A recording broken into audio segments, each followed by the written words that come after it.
नमस्कार दोस्तों, आप देख रहे हैं रियल क्राइम हिस्ट्री और मैं हूं आपके साथ खुर्शीद आलम। दोस्तों, ये मोबाइल और मोबाइल में दिखने वाली गंदी गंदी पिक्चर, गंदी गंदी तस्वीर या फिर यूं कह लें कि ब्लू फिल्म, ये कहीं न कहीं बच्चों की ज़िंदगियां बर्बाद करती है। बच्चे इसलिए कह रहा हूं कि आज की जो कहानी है उसमें बच्चियां होती है 14 साल की, वो गंदी फिल्म की उसको लत लग जाती है।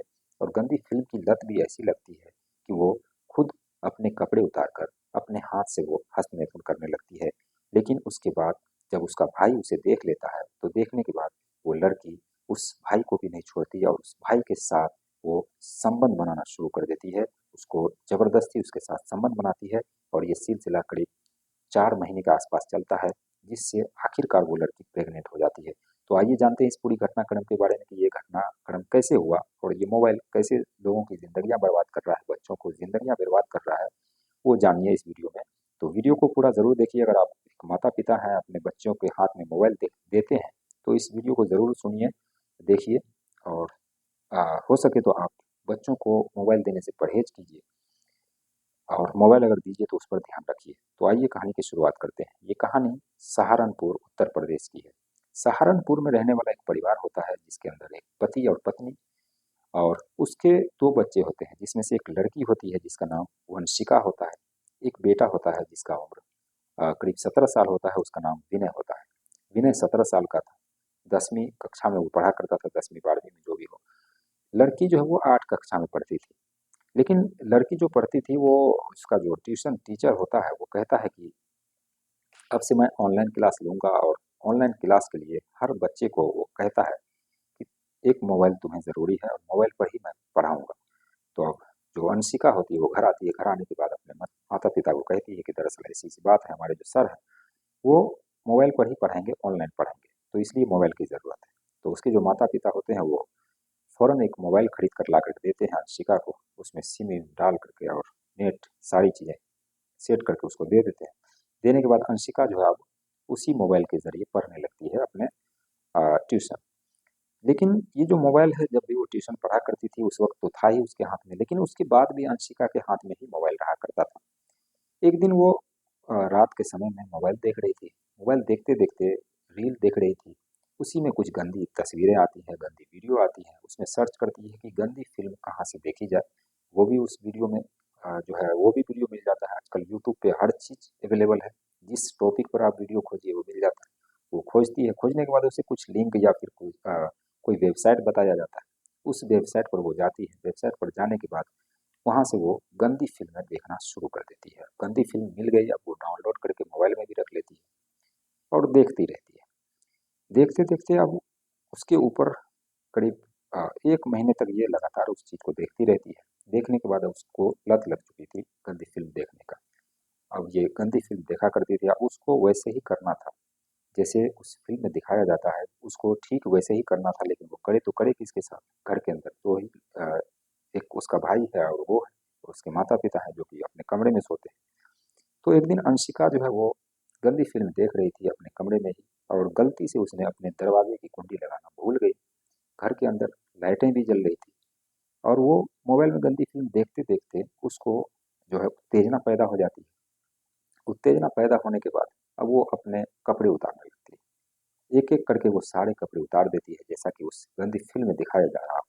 एक-एक कपड़े उतारने के बाद उस फ़िल्म में जैसे-जैसे वो एक्ट्रेस जो भी होती है, वो करती रहती है, ये भी खुद को उसी तरीके से उसी साँचे में ढालती चली जाती है और वो अपने हाथ से ही हस्तमैथुन करना शुरू कर देती है। अपने प्राइवेट पार्ट में वो अ, हस्तमैथुन करना शुरू कर देती है। अपनी आँखें मूंद लेती है। पहली बार जब वो करती है तो उसे शुरू में थोड़ा बहुत दर्द होता है, लेकिन फिर वो उसे अच्छा लगने लगता है और ज़ोर-ज़ोर से वो करने लगती है और मोबाइल में उधर गंदी फ़िल्में चल रही है और ये अपना हवस जो है वो पूरी कर रही है अपने हाथ से ही। लेकिन उतने में ही उसका जो भाई है वो जगा हुआ होता है, बाथरूम की तरफ जाता है, देखता है कि अंशिका का दरवाज़ा खुला हुआ है। दरवाज़ा खुला देखकर वो डायरेक्ट उसके कमरे में चला जाता है। कमरे में जैसे ही वो जाता है, देखता है उसकी बहन अपने बेड पर नंगी है, नंगी पड़ी हुई है और अपने हाथ से अपने जो प्राइवेट पार्ट है उसके अंदर डाली हुई है और अ, अपने जिस्म की भूख मिटा रही है और मोबाइल में उधर गंदी फ़िल्म चल रही है। ये देखकर जो विनय होता है अपनी बहन को डाँटता है और कहता है, "ये क्या कर रही है?" जिस पर अंशिका अपनी आँखें खोलती है और फिर वो अपने भाई को देखती है और अपने कपड़े सँभाल कर पहनती है, पूरे कपड़े पहनने के बाद अब वो डर भी जाती है कि अब हो सकता है उसका भाई विनय कहीं माता पिता को न बता दे। अब इसी शंका में वो रहती है। एक दो दिन का समय बीतता है। एक दिन अंशिका जो है वो रात का समय होता है, विनय के कमरे में जाती है। कमरे में जाने के बाद विनय का दरवाजा जो खटखटाती है, विनय दरवाजा खोलता है। अंशिका विनय जो है पूछता है अंशिका से, तुम यहाँ क्यों आई? अंशिका कहती है, पहले दरवाजा खोलो और हमें अंदर आने दो, दरवाजा बंद करो, उसके बाद हम कहते हैं। विनय दरवाजा खोलता है और अंशिका को अंदर लेने के बाद अपना कमरा लगा लेता है। जिसके बाद अंशिका विनय से पूछती है कि उस दिन जो तुमने देखा था हमें जो कुछ करते हुए, ये बात तुमने किसी से बताई तो नहीं है? विनय कहता है, नहीं मैंने किसी को नहीं बताई। तो अंशिका कहती है कि ये बात किसी को बताना भी मत। अगर तुम्हें जो चाहिए, तुम्हें जो कहना हो मुझे कहो, जो करना है मुझे करो, लेकिन ये बात किसी को मत बताना। अब विनय खुश हो जाता है अंदर ही अंदर, क्योंकि अपनी बहन को वो नंगी देख चुका था और उसके अंदर भी वो जुनून सवार हो चुका था जो कि वो उसकी बहन कर रही थी। विनय कहता है, मैं किसी को नहीं कहूंगा, लेकिन मेरा काम करना होगा, मेरी हवस पूरी करनी होगी। अंशिका कहती है, मन ही मन खुश हो जाती है और कहती है, ठीक है, हम दोनों मिलकर मजे करेंगे, किसी को पता भी नहीं लगेगा और दोनों मजे करेंगे। इस बात को किसी को भी भनक भी नहीं लगेगी, हम दोनों मजे करते रहेंगे। अब उस रात जो है वो विनय अंशिका के साथ 3-4 बार संबंध बनाता है, क्योंकि अंशिका अभी 14 साल की थी, विनय 17 साल का था, तो दोनों नाबालिग थे। लेकिन दोनों को भरपूर मजा आ रहा था। दोनों 3-4 बार से संबंध बनाते हैं। संबंध बनाने के बाद अंशिका वापस अपने कमरे में चली जाती है। अगले दिन से ठीक उसी तरीके से, मोबाइल में गंदी फिल्म तो थी ही, ये दोनों गंदी फिल्म देखते थे और उसी तरीके से विनय को करने के लिए कहती थी अंशिका, और विनय भी उसी तरीके से उसके साथ करता रहता है। करीब 4 महीने का समय बीतता है। 4 महीने ये लोग हर रात, एक भी रात खाली नहीं जाता, हर रात ये अंशिका उसके कमरे में जाती, विनय के साथ संबंध बनाती और सुबह होने से पहले वो अपने कमरे में चली जाती। 4 महीने के बाद अंशिका के पेट में दर्द होता है, उल्टियाँ होना शुरू होता है। तो उसके जो माता पिता होते हैं वो उसको हॉस्पिटल ले जाते हैं। एक लेडीज हॉस्पिटल में ले जाते हैं और लेडी डॉक्टर होती है, वो चेक करती है। चेक करने के बाद पता लगता है, वहाँ से जो रिपोर्ट आती है वो ये कि अंशिका करीब 2.5 महीने की प्रेग्नेंट है, 2 से 2.5 महीने की प्रेग्नेंट है। ये बात उनके परिजनों को बताते हैं डॉक्टर।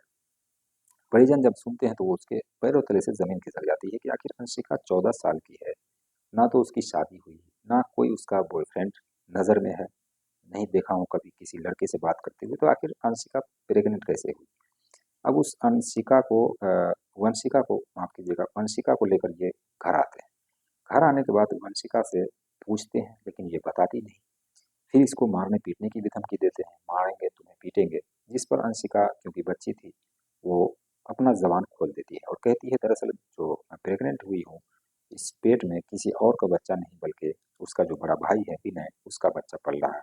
ये बात जैसे ही घर वाले सुनते हैं, फिर अब ये लोग सोचते हैं कि ये तो बड़ी बदनामी है, कैसे होगा ये। फिर ये लोग विनय को भी डांट फटकार करते हैं और ये बात किसी को बताने के लिए नहीं कहते हैं।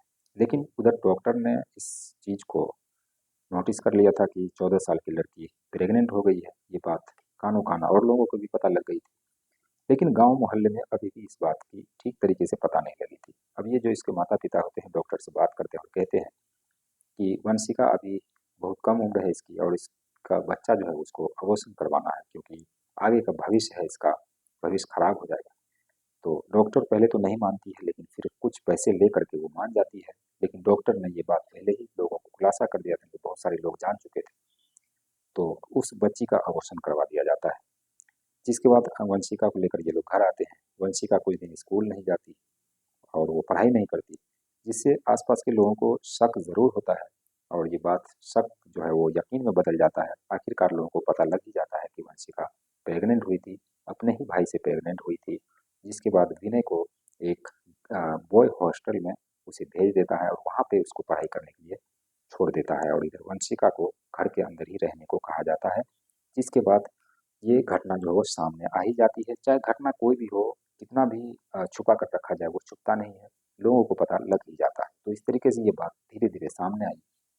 सामने आने के बाद आप तक ये कहानी पहुंची। बाकी इस कहानी को सुनाने का मकसद किसी की भावनाओं को ठेस पहुंचाना नहीं, बल्कि आप सभी को जागरूक करना है कि बच्चों को हाथ में मोबाइल देने से पहले ये देख लें कि हम किसे दे रहे हैं और कितना वक्त के लिए दे रहे हैं। ज़्यादा अगर पढ़ाई करने के लिए मोबाइल दिया गया है तो क्या पढ़ाई क्या 1 घंटा या 2 घंटा होगा? तो उस हिसाब से मोबाइल जो है बच्चे से ले लिया जाए। रात के समय में अक्सर बच्चों को मोबाइल देना ही नहीं चाहिए, क्योंकि रात में वो क्या देखते हैं नहीं देखते हैं किसी को कुछ पता नहीं होता है। तो इसलिए बच्चों के हाथ में मोबाइल देना कहीं न कहीं उसकी ज़िंदगी से खिलवाड़ करना है, अपना ज़िंदगी वो खराब कर लेगी, चाहे लड़के हो या फिर लड़की हो। तो बच्चों को मोबाइल देने से पहले ये ज़रूर सोचें, परहेज़ करें ज़्यादातर, और बच्चों को हाथ में मोबाइल ना दें। तो ये थी एक कहानी। बाकी ये कहानी आपको कैसी लगी कमेंट सेक्शन में ज़रूर बताइए। चैनल को सब्सक्राइब कीजिए दोस्तों, मिलते हैं नेक्स्ट वीडियो में नई कहानी के साथ। तब तक के लिए बाय बाय, टेक केयर।